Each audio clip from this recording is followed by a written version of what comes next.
Bonjour à tous et bienvenue dans ce nouveau numéro du 7-8 Culture et tout de suite le sommaire de ce mercredi à 6 juin. 56 spectacles et autant de découvertes pour sa nouvelle saison. Le théâtre de Saint-Quentin-en-Yvelines vous emmène en voyage. Nous ferons le point sur la programmation. Dans un lycée de banlieue, une répétition tourne à la prise d'otage. La ferme de Belle-et-Bas a accueilli mardi 5 juin la pièce Taisez-vous ou je tire sur scène des lycéens saint-quentinois. Et à Versailles, le mois de juin rime avec théâtre, la cité royale. Et cette année encore, au cœur du mois Molière, plus de 350 représentations sont proposées. Le mois de juin rime aussi avec présentation de saison. Et pour commencer ce tour des salles de spectacle saint-quentinoises, nous partons au théâtre de Saint-Quentin-en-Yvelines. Camille Lambert pour les moyens techniques. Partir loin, très loin ou tout près de chez soi. Pour sa saison 2018-2019, le théâtre de Saint-Quentin-en-Yvelines programme l'art comme outil de partage et de découverte. 55 spectacles sont à voir, allons faire le point.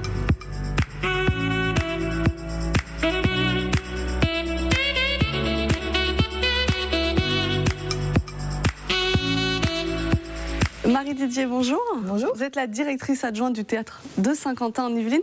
Alors cette saison, qu'est-ce que ça nous réserve? Des voyages, des femmes? Des voyages, des femmes. À travers ça, on peut dire, pour simplifier, une très grande ouverture aux autres et une très grande ouverture au monde en restant près de chez soi. C'est le plaisir du spectateur que de voyager tout en restant assis.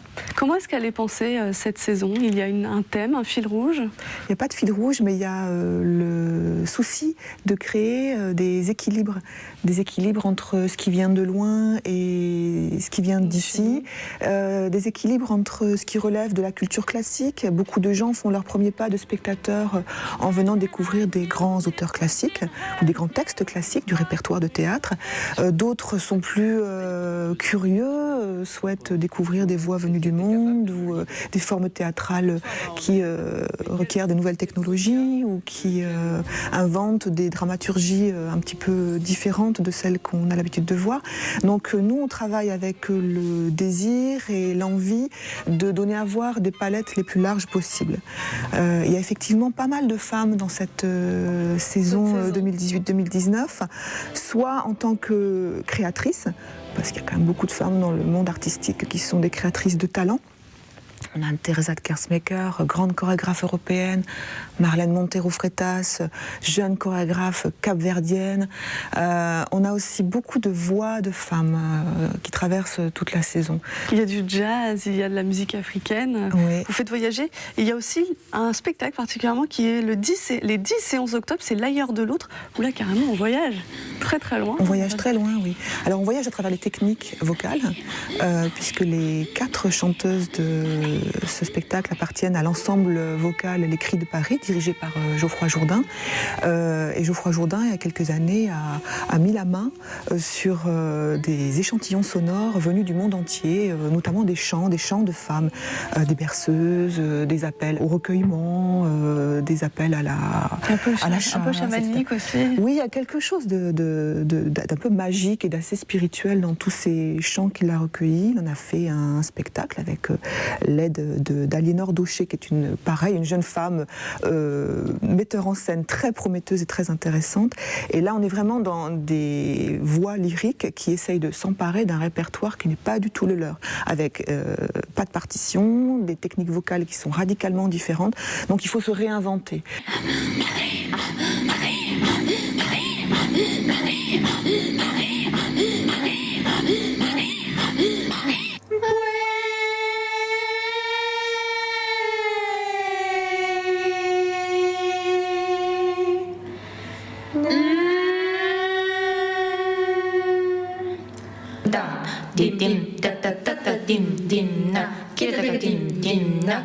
Voilà, donc l'ailleurs de l'autre, c'est ça dit bien ce que c'est d'ailleurs, l'ailleurs lointain de l'autre qui n'est pas moi. Vous le disiez, vous l'avez cité en tant que femme, Anne-Teresa de Kersmaker, vous avez aussi une grosse page danse. Oui. Anne-Teresa de Kersmaker, Dans le monde de la danse, elle est incontournable. Elle est incontournable. Dans le monde de la danse, elle est incontournable dans un parcours de spectateurs, qu'ils soient novices ou amateurs éclairés de danse. C'est vraiment une grande figure de la danse européenne qui présentera tout un répertoire dans toute l'Île-de-France durant tout l'automne avec le Festival d'automne à Paris dont nous sommes cette année encore le partenaire. Autre chorégraphe, alors là c'est un homme dont on a beaucoup parlé dans la capitale, Benjamin Millepied. Il était directeur de la danse de l'opéra, il est reparti au LA Dance Project et il vient en novembre chez vous. Oui, tout à fait. Alors il avait créé le LA Dance Project il y a quelques années déjà, avant même de venir prendre la direction de la danse à l'Opéra de Paris. C'est une compagnie qu'il a créée pour rassembler des créateurs de diverses disciplines.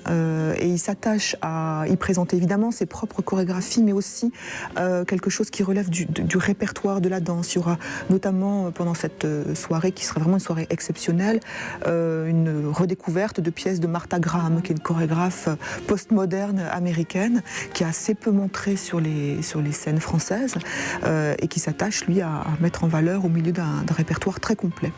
Dans ses créations, notamment, Benjamin Millepied a un pas très américain.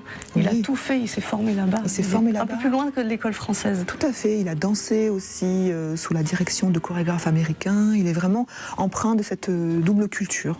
Et c'est globalement ce qu'on a envie de montrer nous aussi lors de cette prochaine saison, c'est comment toutes les cultures peuvent cohabiter et fabriquer des objets artistiques singuliers. On est dans un territoire qui est très ouvert à l'international, avec des événements aussi internationaux, la Riders Cup, prochainement les Jeux Olympiques, beaucoup d'entreprises qui travaillent à une échelle mondialisée. Donc ce qu'on peut montrer aussi à travers les langages artistiques, c'est que le monde, il est à portée de main, mais qu'en même temps, il peut nous offrir des singularités de point de vue, des singularités esthétiques, des singularités de langage.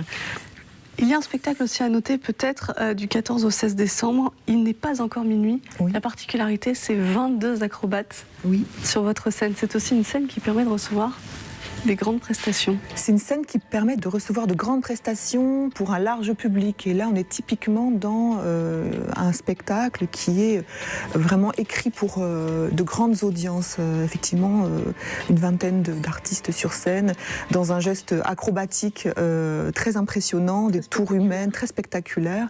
Donc on est dans du cirque, évidemment, puisque le cirque, c'est l'art de la prouesse, et que là, on est complètement dans cet art de la prouesse.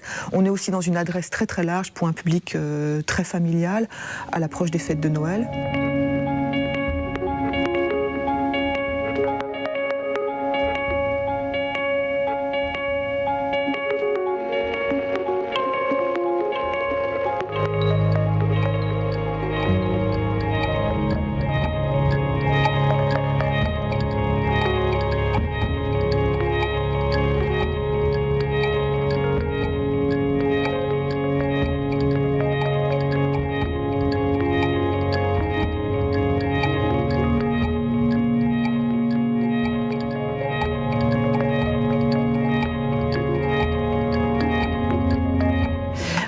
Plus tôt, il y a du classique aussi. Oui. Vous souhaitez amener de nouveaux publics, avec notamment des grands acteurs, Patrick Timsit aussi, un peu plus populaire, on va dire. Oui, c'est l'une des missions du théâtre. Oui, c'est l'une des missions du théâtre. C'est l'une des missions du théâtre que de faire découvrir ou redécouvrir des classiques avec un angle d'aujourd'hui. Alors, Patrick Timsit, tout le monde le connaît peut-être comme humoriste ou comme comédien au cinéma. C'est vrai que c'est un très grand acteur de théâtre, extrêmement subtil.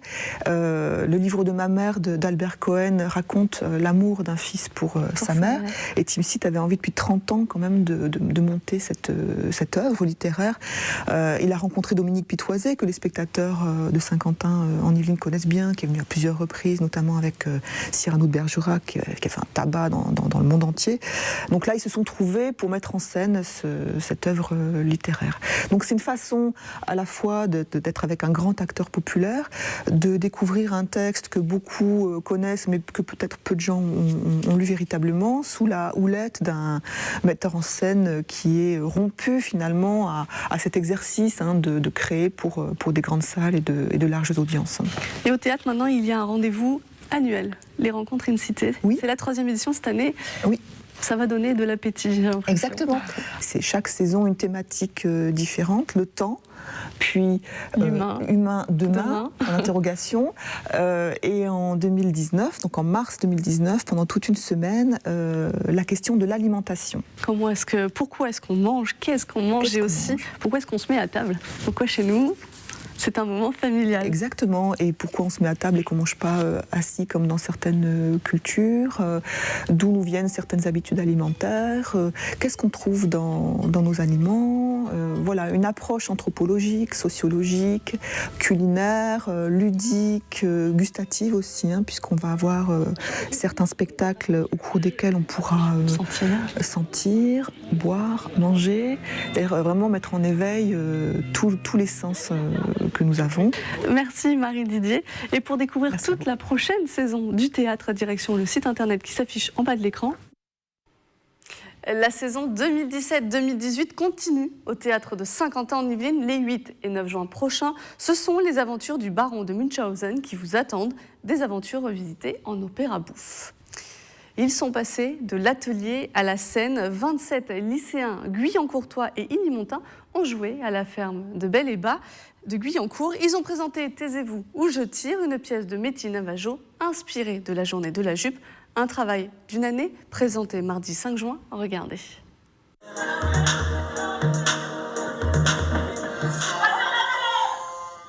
Un lycée de banlieue, une professeure sans autorité et une arme introduite. Les apprentis comédiens sont des lycéens saint-quentinois. Ils jouent Taisez-vous ou je tire, une création de Métis Navajo. J'aimais bien que ça parle de nous, des lycéens. On est les premiers touchés parce qu'on est des élèves, on est sensible à tout ça. Au début, la pièce me semblait très compliquée et j'avais du mal à y faire parce que ça changeait beaucoup de ce qu'on avait vu dans les 2 précédents projets. Mais au fur et à mesure, on a appris à le travailler. Ils sont une trentaine à avoir répété toute l'année, en dehors de leur temps scolaire, un travail hebdomadaire pour les lycées Villaroy et Descartes, encadré par la troupe professionnelle d'Ugden Group. La pièce est forte, d'une part, elle parle de leur situation et de leurs préoccupations, puisque ça se passe dans un lycée, il y a des difficultés avec une prof, etc. etc. Et puis, d'autre part, le fait de jouer avec Villaroy aussi, ça leur a apporté beaucoup de choses. On a le même âge, et pourtant je sais en faire 100 fois plus que toi. C'est essentiel. On ne peut pas apporter les mêmes choses en tant que professeur et en tant que metteur en scène, en tant que comédien. Donc chacun apporte sa pierre. Et c'est ensemble qu'on construit quelque chose. Et quand on est des professeurs différents, dans des lycées différents, on apporte aussi un regard différent sur les élèves. Un travail conclu par une date unique à la ferme de Bel-et-Bas de Guyancourt, avant pour certains de réfléchir à la prochaine création. Comme si on allait rester éternellement comme ça entre nous, otages, comme si plus personne ne se souvenait qu'on était là.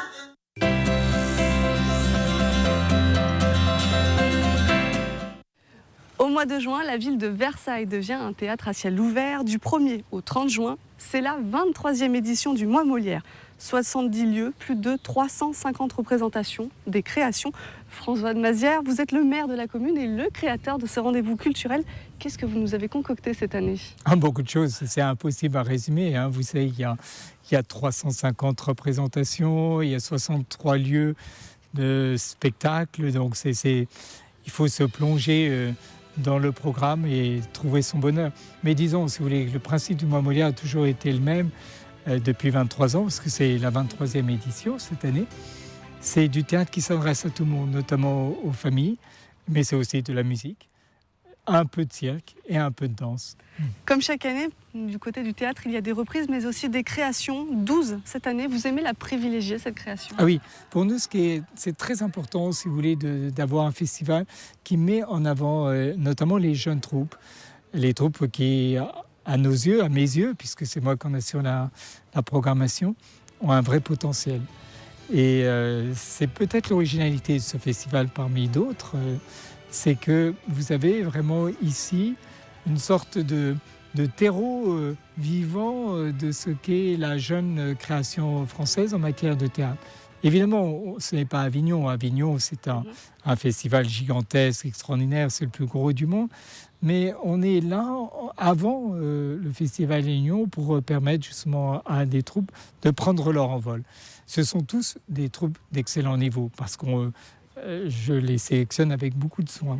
Alors parmi les créations, il y a Andromaque, c'est celle qui fait l'ouverture d'ailleurs, du Jean Racine, mis en scène par Anne Delbé.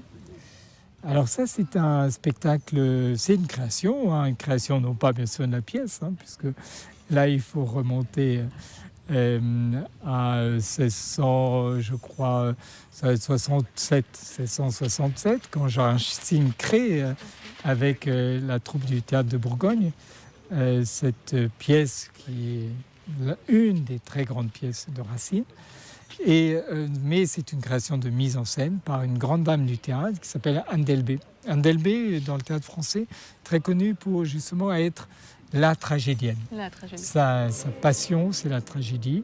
Elle a monté d'ailleurs ce qu'on appelait la trilogie de Racine, 3 très grandes pièces de Racine. Elle a monté ça d'abord un fait qui avait marqué à la Comédie Française, et puis ensuite au Festival d'Avignon, justement. Et donc Anne Delbé, sa passion, c'est la tragédie. On lui a demandé si elle voulait bien remonter Andromaque, qui est sa pièce fétiche, on va dire. Et puis en parallèle, elle va monter aussi le Misanthrope de Molière. Vous faites doublement confiance à Anne Delbé. Oui, parce que ce qui est intéressant dans le projet, si vous voulez, c'est que Anne Delbé soulignait que ces 2 pièces ont été écrites quasiment au même moment, puisque Molière crée le Misanthrope en 1666. Vous avez donc 1667 la création d'Andromaque par Racine. Et au fond, les 2 l'ont fait pour la même actrice, qui s'appelait Mademoiselle du Parc, qui était son nom de théâtre en fait.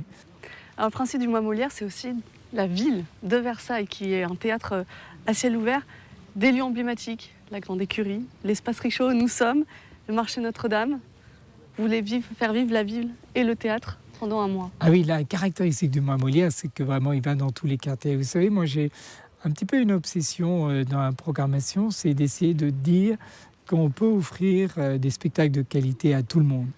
Et il y a souvent la barrière de l'argent, donc on évite la barrière de l'argent parce que de nombreux spectacles sont gratuits. Merci François Demazière. Merci à vous. Alors le mois Molière a débuté le vendredi 1er juin. Il se déroule à Versailles jusqu'au 30 juin.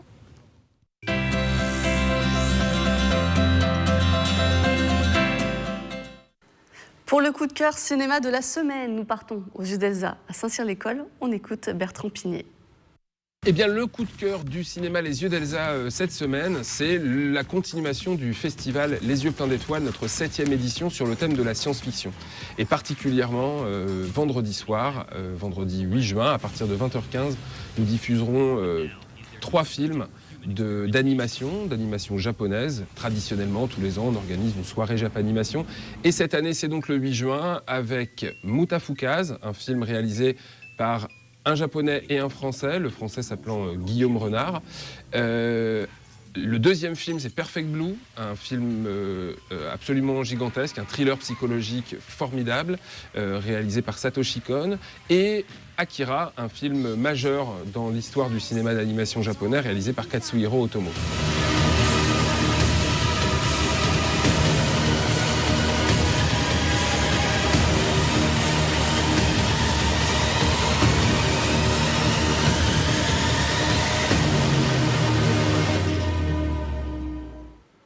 Nous vous en parlions la semaine dernière, le samedi 2 juin, c'était la 7e édition du Festival du court-métrage au Clé-sous-Bois. 18 films étaient en compétition à l'espace Philippe Noiret. Retour sur cette édition avec des images de Mickaël Elmidoro. Je suis enceinte. Merde. Un premier prix pour une réflexion sur la paternité, une autoproduction de 14 minutes. Le jury du festival a récompensé Pripyat, le film d'Olivier Cavella. C'est son premier prix, voilà.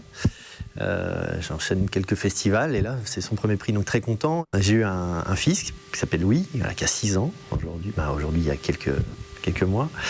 Et en fait moi, contrairement à Fabien, moi je me suis posé des questions avant de faire un enfant. Voilà. Et j'ai mis un certain temps à trouver des réponses, à savoir est-ce que je voulais un enfant ou pas. Voilà. Et le film part de là. De cette interrogation. Face à lui, 17 autres films étaient en compétition, des réalisations de moins de 16 minutes pour cette 7e édition du festival. 3 heures de projection avant de longs débats. On se base principalement sur les critères, la qualité de l'image, la qualité technique, la qualité du scénario, la qualité de jeu. Et effectivement, on essaie de trouver un film qui puisse rassembler en fait tous ces différents points et bien sûr qui puisse véhiculer de l'émotion. C'est très varié, très éclectique comme d'habitude. Et voilà, on a de très belles surprises. Il y a eu pas mal de courts-métrages interdits aux moins de 10 ou 12 ans, donc c'est probablement un petit peu moins, un peu moins censuré, auto-censuré en tout cas. Donc on a vraiment laissé libre cours à la création et on s'est absolument pas interdit quoi que ce soit en tout cas. 6 autres prix ont été remis lors de cette journée. Celui du public a récompensé Pourquoi lui de Camille Singaro. Je dois y aller, je peux conter une histoire. Il y a des gens bizarres dans la rue. Joe Dassin nous a quittés il y a presque 40 ans, mais nous connaissons tous au moins un de ses titres. Le 21 juin prochain, un gala solidaire va lui rendre hommage à Rambouillet. Sur scène, l'un de ses auteurs, Vivien Vallée, on l'écoute. Vivien Vallée, bonjour. Bonjour. Alors le 21 juin, vous allez faire revivre Joe Dassin. Quel bonheur, quel bonheur. J'étais son copain, j'étais un de ses compositeurs, j'ai eu la chance de travailler avec lui, de faire des jolies chansons avec lui. Et là, on bénéficie d'une salle magnifique à la Lanterne de Rambouillet, qui est une salle somptueuse. J'ai la chance d'être accompagné par la troupe French Kiss. J'ai des chanteuses qui sont avec moi. Nous avons créé un groupe qui s'appelle le groupe Couleur Champagne. Et la soirée va être joyeuse, il va y avoir de l'émotion, il va y avoir ça va être un mélange d'amitié, un petit peu comme faisaient les Carpentiers. Joe aimait bien s'entourer d'amis, voilà. C'est dans cet esprit-là. Joe Dassin, qui était-il? Vous l'avez bien connu, vous l'avez dit, Oui. Vous avez notamment écrit Les yeux d'Émilie. Oui. C'était un échange, c'est vous qui lui aviez proposé. En fait, la chanson n'était pas pour lui du tout, elle était pour Gérard Lenormand. Et le producteur de Jacques Play a entendu cette chanson avant Gérard Lenormand et il l'a fait voir à Joe. Et Joe, a fait de cette chanson la merveille qu'on connaît. Et Joe Dassin, c'est des titres qui restent encore, oui, bien longtemps après sa disparition. Oui, parce que ce sont des chansons d'artisans. Des chansons très très bien ficelées, avec une mélodie qui se retient, une mélodie qui se développe, qui écrit des choses et qui est en symbiose totale avec les paroles. C'est vraiment, vraiment du très très bon boulot. Le spectacle du 21 juin, c'est une création totale. Et vous l'avez dit, vous serez accompagné notamment de la troupe de danse French Kiss. Comment elle a été pensée, ce spectacle? Tout à fait dans l'esprit des Carpentiers, c'est-à-dire une équipe de copains autour de Joe et les choses de la vie, les choses de l'amour, avec des intervenants comme ça, mais ça coule, c'est bien, c'est sympa, c'est bonne humeur, c'est pas du tout guindé, c'est la chaleur. Et puis on va essayer avec la troupe French Kiss de mettre un petit peu d'élégance. Joe était quelqu'un de très élégant et de très simple. Donc on va essayer de rester dans cet esprit. Et c'est aussi une création à but solidaire. Vous faites ça avec le Lions Club. Les fonds seront donc reversés à des actions humanitaires. Oui, un certain nombre d'actions humanitaires. Joe aurait adoré l'idée parce que franchement, avec les chansons, réussir à créer une causalité positive, c'était ce qu'était Joe. Joe était quelqu'un de très positif. Et là, c'est la quadrature du cercle, en fait. On est heureux, on fait des choses, on voit le public, on chante de belles chansons, les gens sont heureux. Et en plus, on fait du bien. Je crois c'est le paradis sur Terre, quoi. Et on va retrouver tous les plus grands titres de Joe Dassin. Les plus belles chansons, oui. Un spectacle qui va durer entre 1h20, 1h30. Les plus belles chansons de Joe. Voilà. Vous avez mis combien de temps à le créer, ce spectacle? Ça faisait un petit moment qu'il était dans vos pensées? Ça fait un an que nous travaillons dessus. Et il faut bien que ça se termine, parce que là, il faut une échéance. Mais voilà, oui, nous travaillons beaucoup dessus. Merci, Vivien Vallée. Merci à vous. Alors, le gala hommage aura lieu le 21 juin à la Lanterne de Rambouillet.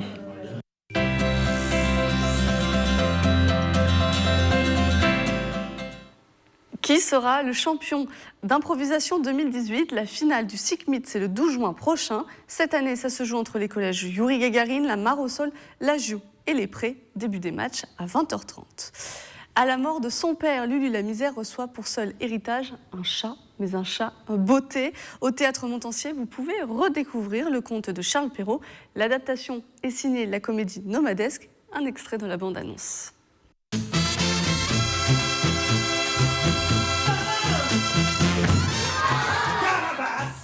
Offre-vous la pain. Ah, pour acheter du pain.